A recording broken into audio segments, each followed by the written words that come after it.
السلام علیکم۔ اللہ تعالیٰ نے قرآن مجید میں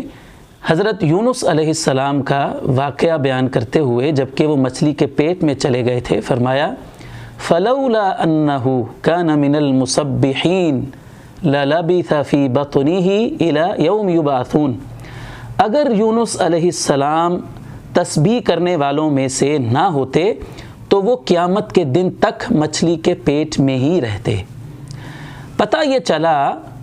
کہ اگر یونس علیہ السلام کو مچھلی کے پیٹ سے نجات ملی تو اس کی وجہ کیا تھی کہ وہ اللہ تعالیٰ کی تسبیح کرنے والے تھے، اللہ تعالیٰ کی عبادت کرنے والے تھے۔ تو ہر مومن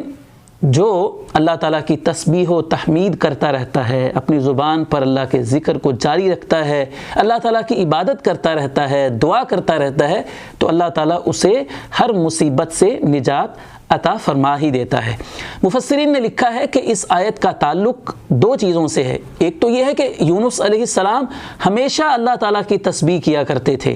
اور دوسرا یہ کہ خاص جب وہ مچھلی کے پیٹ میں چلے گئے تو تب انہوں نے اللہ تعالیٰ کی تسبیح کی ان الفاظ کے ساتھ کہ لا الہ الا انت سبحانک انی کنت من الظالمین۔ تو یہ وہ دعا ہے جو کسی بھی مسلمان کو جب وہ کسی مشکل میں گرفتار ہو جاتا ہے تو اس دعا کے ذریعے سے، اللہ تعالیٰ کی اس تسبیح کے ذریعے سے اللہ تعالیٰ اسے اس مصیبت سے نجات عطا فرما دیتا ہے، اللہ تعالیٰ اس کی مشکل کو آسان فرما دیتا ہے۔